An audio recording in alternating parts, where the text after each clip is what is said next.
ఒకరోజు ఒక ఊళ్ళో ఒక కాకి ఉండేది.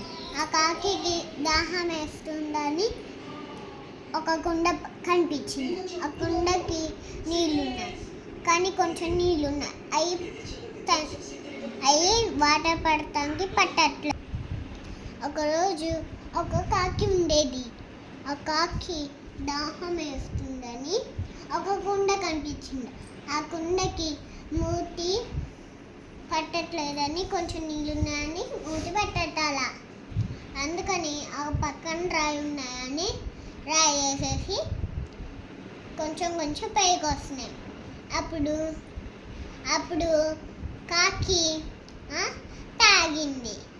అప్పుడు కాకి హాయిగా వెళ్ళిందనుకో, వాళ్ళ మమ్మీ నాన్న దగ్గరికి వెళ్తే హ్యాపీగా ఉంటుంది. అప్పుడు దాని దగ్గర మచ్చలు లేవని ఆకాశంలో హాయిగా ఎగిరింది. దాహం వేస్తుందండి, అక్కడ కుండ కనిపించింది.